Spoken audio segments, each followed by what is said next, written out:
AI સમાજ માટે દુષ્ટરૂપ પણ હોય છે, જેને લઈ પદ્મશ્રી મથુર સવાણીએ વડાપ્રધાનને પત્ર લખ્યો. અશ્લીલ અને આપત્તિજનક વિડીયો પ્રસારિત કરતી યુટ્યુબ ચેનલો વિરુદ્ધ કાર્યવાહી કરવા માંગ કરી હતી.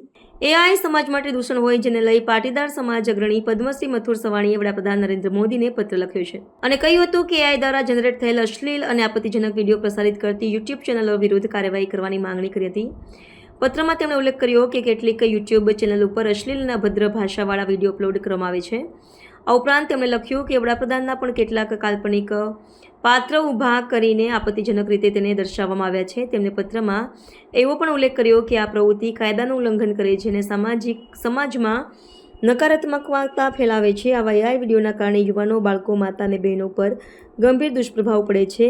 આ પ્રકારની ચેનલો સાયબર સુરક્ષા માટે પણ ખતરો હોવાનું મથુર સવાણીએ જણાવ્યું હતું.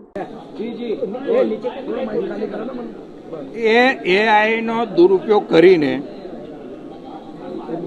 સામાન્ય માણસથી પ્રધાનમંત્રી સુધીના પાત્રો ઊભા કરવામાં આવે છે અને એ પાત્રનો સંવાદ વિકૃત કરવામાં આવે છે. એક દીકરીનું પાત્ર એમના ફાધર સાથે કદી સંવાદ ન થઈ શકે, આવી વાતો હું આપની સમક્ષ બોલી નથી શકતો, એવી વાતો આ ચેનલો, આ મીડિયા દ્વારા મૂકવામાં આવે છે. તો એવી વ્યવસ્થા જે છે એને તત્કાલ રોક લાગવો જોઈએ. આવા દ્રશ્યો પેદા કરનાર લોકોને સજા થવી જોઈએ. આ લાગણી જાગૃત સમાજની છે.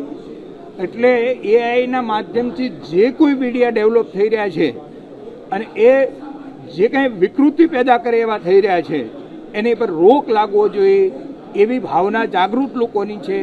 એટલે મેં પ્રધાનમંત્રીને પત્ર લખ્યો છે, ગૃહમંત્રીને પણ લખ્યો છે અને પ્રસારણ મંત્રીને લખ્યો છે.